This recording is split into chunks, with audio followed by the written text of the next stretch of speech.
So today we're going to be talking about how we can make AI work for you. We're a smaller focus group today because I'm really focused on coaches, consultants, and creators. We are going to first talk about prompting like a pro.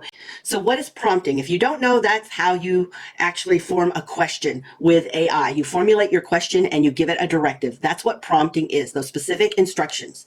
And today we're going to be utilizing Gemini. Why? Because you're at a Google training with Google partners and I'm the Google gal, okay? But there are lots of different AI tools. I happen to love a tool that is free, and I can use this through my free personal Gmail account and also my paid workspace account. So you don't have to have a paid version of this. In fact, let me show you where you can find that. But this is a free personal Gmail account. All right, this is free. And where you can find Gemini is you can also go up here to the app keypad. So that's right here next to either you'll see initials here with your actual initials, or if you put a photo already in there for your profile. So it's either the initial icon or your profile picture icon. You're going to go up here to the app keypad and you're looking for the Gemini Spark. It will be lots of different places depending on how you may have personally arranged this yourself, which you can, or how you actually use it, how often you use it, okay? You're looking for the Gemini Spark. When you tap it here, now you will see that Gemini has appeared. Because I am broadcasting, I'm going to go change this to lighter. That way you can see that a little bit better, okay? But that's how it'll happen. It'll open up another tab, and you get there by going into your free personal Gmail here. Or if you don't have Gmail, you don't have to have it at all. You're just going to have a free Google account.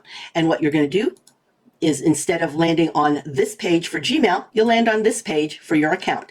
And when you're in your account, the same thing, right up here is the app keypad. You'll go here and you will look for that Gemini Spark, okay? Do know that whenever you're using Gemini, you are not training the public model. It tells you that whenever you're first using it. And I like that because by default, there are some tools that train the public model right away. And you physically have to go in and change that setting. If you don't, then all of the information from your proprietary business information to your customers' PII, personal identifiable information, and your sensitive personal information is all available in the public model and searchable. So a lot of AI and large language models are built that way unless you turn that off. Google Gemini starts at the very beginning by coming to you and asking you that first right away and letting you know, actually not asking you for that, it's letting you know it's not going to happen this way. You're not going to train the public model, but you can still opt out of it if you don't want to utilize it. All right, back to prompts. Again, you're going to help me with a task. You're going to give it a task. You're going to talk about your persona, that is who are you targeting this task for? Is it for you? So they're going to be acting like you, or is it for social media? So they need to act like a social media manager. Or is it an output or different format they're looking for? Maybe some context to give it a little bit more ability to give you something that's more helpful and not just what's known as AI slop, because there's a lot of that happening and people are not good with their prompts. So they get, poor questions, poor answers, garbage in, garbage out. So that's exactly what happens. And you may want to give it some references that will help. Okay, so that is a basic level prompt. Remember, there must be always a human in charge. Now, I know there's a lot of people that say human in the loop. But human in the loop, a lot of people do that cursory overview of them. Let me scan it and I let it go. No, you must be the human in charge. You are the QA, the quality assurance, to make sure that AI is giving you the information that it needs to in a way and format and style that is you. We as human beings know when something doesn't feel right. We may not understand exactly what that something is, but we get the feeling that maybe it's a machine talking to us and not a person. We bring something so unique that AI does not bring. We have passion and we have drive. That is something that AI cannot successfully mirror. It can do many things that it parrots us. So parrot, meaning it's copying and mimicking us, but it does not have that instilled or a part of it. That is something that makes us so uniquely human. And that's why it's so important for us to be able to do the quality assurance, because we have that. I know a lot of people may be fearful of AI, and I tell people it's not going to take your job if you bring your human, unique passion and drive to the job. Now, if you act like a robot, if you're like, hello, how can I help you? Welcome to here. And you bring nothing more. They say thank you. And you're like, you grunt or you don't even respond, which I have seen in some front desk and customer service positions. Then what happens is you are the first line that will be open to AI taking your place because you're bringing nothing uniquely human there. All right.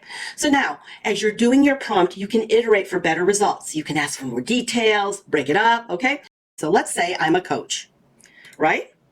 And one of the biggest and top coaching questions or issues that coaches have are getting consistent and qualified leads. That can really become an issue because that's your pipeline, your flow of business, right? So let's think about how we can use this to get qualified leads. Well, first, what we can do is we can find out who our best customer is and what we're really good at.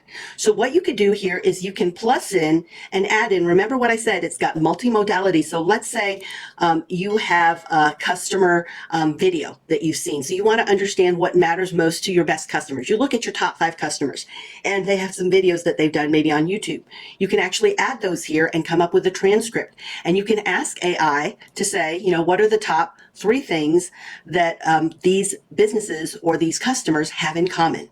That helps us really become experts and focus in on our ICP, our ideal client persona. That is the image and the common attributes of who is our ideal client.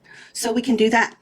People, just so that you know, I have used this before. And in fact, I just did a challenge on this where I've asked you to, copy and paste or download all of your reviews from your Google business profile, put them in here and look for the top 10 things that people commonly ask for, because people review that which matters most to them. So it's important to them, and you're not trying to guess or tell them what's important to them. And then also what you can do is say it in their words, because people write reviews in their own words, which is so important. Relevance is the first part of search and AI trust and confidence building. So you can show up in AI platforms and answer engine overviews. And if you don't show up there, then you need to show up there, because if people don't know you exist, then they can't do business with you. All right.